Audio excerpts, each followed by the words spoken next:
everybody, it's Dr. Adam at Care Wellness Center in Margate, Florida. Today we're going to be talking about degenerative disc disease. In previous videos we talked about herniated discs, we talked about bulging discs. Now we're going to talk about degenerative discs.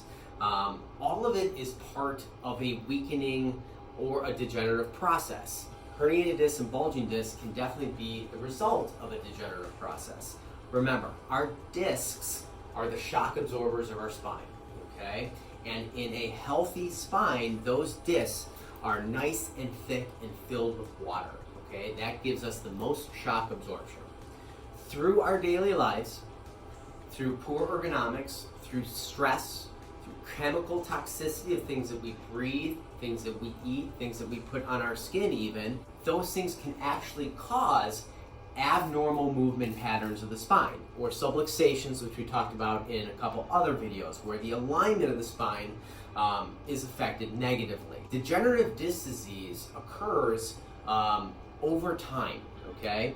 And what happens is that the water content of the disc basically starts to desiccate or dehydrate, and there's less shock absorption.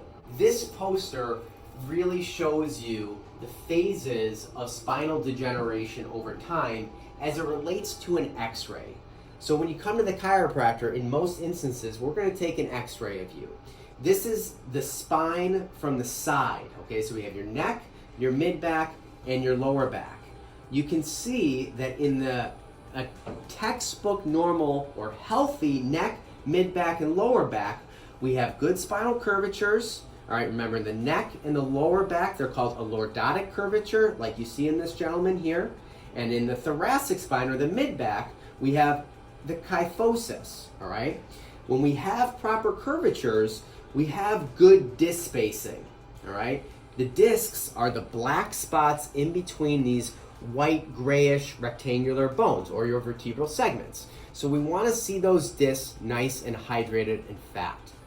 Over time, if we neglect our spine, if we practice poor posture, if our ergonomics are bad, if there are high levels of stress in our life, if we're not taking good care of ourselves in the kitchen, all right, or if we're not drinking enough water, we're going to have a progressive degeneration take place of the spine, where you see the curvatures start to straighten out, okay? And when the curvatures start to straighten out, you have an abnormal amount of pressure being put on certain discs. When we have those proper curvatures, remember, those discs receive equal amounts of weight, okay? So in these pictures, we see a progressive degenerative process that gets very severe, all right? The disc spaces virtually close down, and then you get these abnormal bony formations on the spine itself. The body will actually form extra bone on our normal vertebral segments. That's the body's way of dealing with abnormal movement patterns. It tries to splint the bones together, which really starts to affect our mobility. When we have spinal degeneration, not only are we going to have pain, but we're going to have a lot of mobility issues, okay? So as chiropractors, we want to make sure that you stay as close to textbook normal as possible.